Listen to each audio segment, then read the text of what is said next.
Hai, welcome back again guys. Nah, di video kali ini mari kita lanjutkan review episode 2 dari drama Grid. Nah, seperti biasa jangan lupa subscribe dulu channel Mimin biar semakin semangat lagi untuk membuat video yang lainnya. Ayo kita mulai reviewnya, ini dia. Nah, Saeha memberikan laporan kepada bosnya dia tentang kasus Toserba. Dan dia juga memasukkan semua laporan yang udah ditulis sama si Saebyok kepada ibu bosnya dia.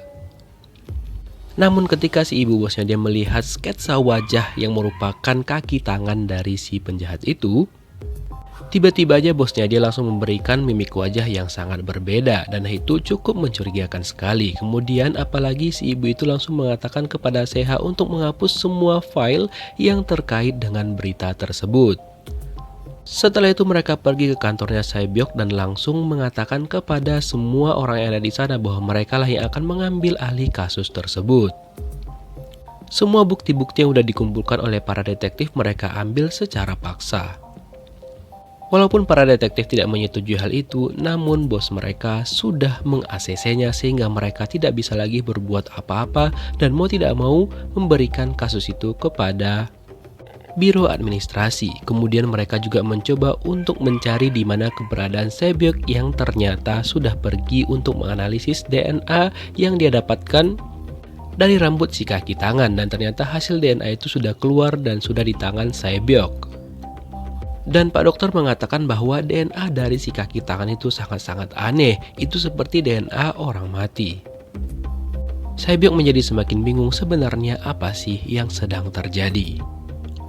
Saebyok juga mengingat bahwa ternyata tangannya terluka dan belum bisa sembuh ketika terkena benda yang ada di tangannya si kaki tangan itu. Setelah itu Saebyok dihubungi oleh bosnya dia dan mengatakan bahwa untuk menyerahkan bukti yang udah dia terima, yaitu hasil analisa DNA kepada Biro Administrasi.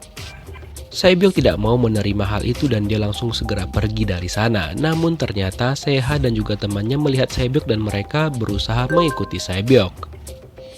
Mereka langsung adu kecepatan dengan Saebyok dan akhirnya mereka berhasil menyusul Saebyok dan Saebyok pun sudah sangat terpojok banget sehingga dia tidak bisa lagi berbuat apa-apa. Walaupun awalnya Saebyok tidak mau memberikan hasil dari tes DNA yang sudah dia terima, namun Saeha dan juga Eojin itu berusaha tetap memujuk Saebyok agar mau menyerahkan hasil tes DNA itu. Usaha mereka tidak sia-sia, setelah itu Saebyok langsung memberikan hasil tes DNA itu kepada Saeha. Dan ketika Saeha bertanya kepada Saebyok apakah dia sudah melihat isi dari file tersebut, dan untung aja Eojin memberikan kode kepada Saebyok untuk mengatakan belum. Mungkin kalau Saebyok bersikeras mengatakan sudah, maka bisa lebih parah lagi kali ya ceritanya. Setelah itu Saeha dan juga Eojin pergi ke tempat analisa DNA itu dan mengatakan kepada si Pak Dokter untuk menghapus semua file-file yang berhubungan dengan sampel itu. Dan si Pak Dokter kepo dengan Biro Administrasi, ketika dia searching ternyata data tidak ditemukan. Wow, kenapa ya?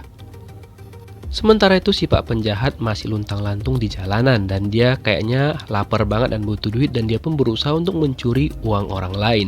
Tapi ternyata uang itu dikembalikan lagi oleh si Mbak Ghost. Dan yang paling mengejutkan adalah ternyata si Pak penjahat ini tidak kenal dengan si Mbak Ghost yang tiba-tiba selalu menolong dia.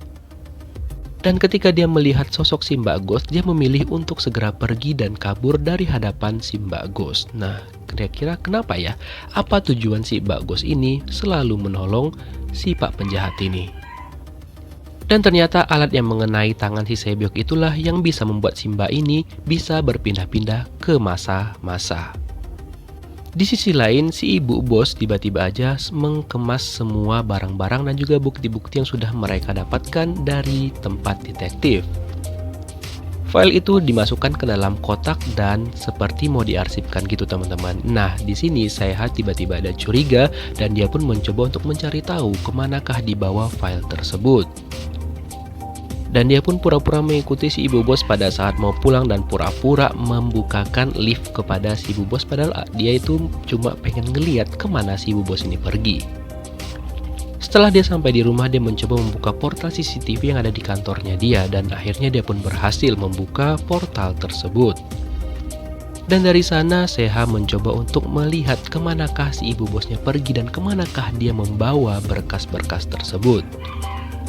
Dan ketika sampai di ruangan tempat tujuan, tiba-tiba aja si Seha kedetek udah membobol situs dari kantornya dia, dan dia pun langsung mematikan situs tersebut.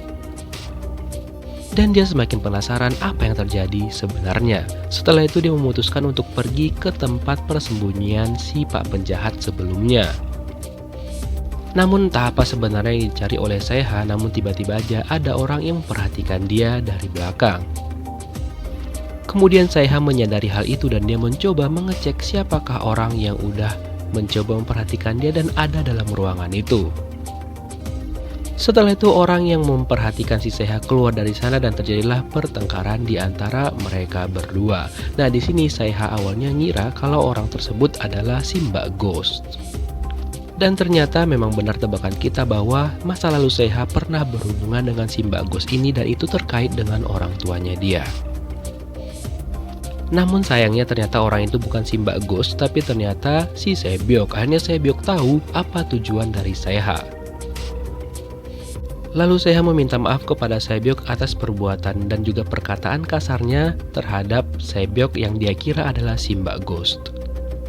Setelah itu Sae-byeok langsung melanjutkan kegiatannya di sana, di mana dia mencoba mengambil sampel dan juga beberapa sidik jari yang mungkin bisa membantunya untuk memecahkan kasus dari kejahatan di Tok Serba tersebut. Dan dia juga mengatakan kepada Seha untuk tidak ikut campur kali ini. Seha juga mengatakan kepada Sae-byeok bahwa tim mereka itu akan disisihkan dan tim mereka hanya bertugas untuk mencari saja. Sedangkan kelanjutannya bukan tim mereka yang melakukan hal tersebut. Setelah itu Sae-byeok penasaran kenapa si Seha ini bisa mengenal si Mbak Ghost, tapi Seha tidak mau mengakui hal itu dan mengatakan bahwa dia tidak mengenalnya sama sekali. Setelah itu Sae-byeok memutuskan untuk pergi dari sana karena si Seha tidak mau bercerita kepadanya. Nah, setelah itu Sae-byeok memutuskan untuk makan dan ternyata dia diikuti lagi dong sama Seha. Di sini mereka mencoba mengulik informasi dari si ibu pemilik restoran, di mana mereka mencoba mengulik tentang si pak penjahat itu, tapi si ibu mengatakan bahwa dia tidak terlalu mengenal si pak penjahat, dan si pak penjahat pun hanya datang beberapa kali saja ke restorannya dia. Setelah itu si ibu pemilik restoran langsung diperingatkan oleh si Sae-byeok untuk berhati-hati kepada si pak penjahat, dan jika memang si pak penjahat datang lagi ke sana, Sae-byeok meminta untuk menghubungi dirinya. Dan ketika Sae-byeok sudah pergi dari sana, si Seha juga ternyata ngekor dong teman-teman. Dia tetap mengikuti Sae-byeok kemanapun dia pergi. Dan dari percakapan mereka yang ini, Mimin mengira kayaknya Sae-byeok ini juga pernah kenal dulu orang-orang yang ada di kantornya si Seha. Apakah dia dulunya bekerja di sana juga, atau mungkin dia mempunyai teman dekat yang ada di sana, namun terjadi sesuatu hal yang belum kita tahu sehingga si Sae-byeok ini agak benci dengan biro administrasi mungkin ya menurut Mimin. Sae-byeok pun heran banget loh, kok tiba-tiba si Seha mempunyai nomornya. Ya iyalah, wong dikuntilin dari lama ya kan. Di sisi lain ternyata si Mbak Ghost bisa makan dan juga bisa ngomong dong teman-teman. Dia pergi ke sebuah toko kue dan memesan kue yang banyak banget sehingga membuat si pemilik restorannya itu heran. Dan dia pun ini udah kayak mukbang gitu ya teman-teman ya. Dia makan seluruh kue yang dia pesan. Ngiler juga ya. Setelah itu dia mendapatkan sebuah pesan di tahun 2022 yang kebetulan pada saat itu tahun 2021, berarti 1 tahun lebih cepat dari tahun yang sebenarnya ya. Bakal ada kasus korup itu, dan dia pun langsung menghilangkan barang bukti dan dia langsung bawa barang bukti itu ke masa sekarang ataupun di tahun 2021. Nah, tujuannya apa dan siapa yang udah nyuruh dia, kita nggak tahu ya teman-teman. Dan dia pun setelah itu langsung mendapatkan tugas lagi. Jadi dia kayak bodyguard ataupun apa ya sebenarnya. Mimin makin bingung nih. Sementara itu Seha semakin kepo nih dengan masa lalunya si Sae-byeok. Wah, kira-kira apa yang dia temukan? Kita lihat nanti ya teman-teman. Dan keesokan harinya bener dong tebakan Seha kalau kasus dari Tok Serba itu tidak diambil alih lagi oleh mereka, namun diambil alih ulang oleh Biro Investigasi. Alhasil kelompok mereka hanya sampai mencari-cari saja. Kemudian si ibu bos mereka mencoba menjelaskan nih kepada mereka tentang apa yang terjadi. Kemudian mereka sebenarnya nggak terima, termasuk Eugene juga sudah menyampaikan pendapatnya dia agar mereka yang melanjutkan kasusnya. Namun si ibu bos mengatakan bahwa itu nggak bisa. Kemudian langsung ditambahkan oleh Seha, di mana dia juga menyampaikan bahwa mereka yang berhak untuk melanjutkan kasus tersebut bukan biro investigasi. Tapi tetap aja apapun yang keluar dari mulutnya si Seha, si Eugene maupun tim mereka tetap aja tidak didengarkan oleh si ibu bos mereka. Dan tiba-tiba aja setelah itu si Seha meminta maaf kepada ibu bos mereka dan memegang tangannya, dan sebenarnya dia mempunyai tujuan dan juga rencana di balik ini.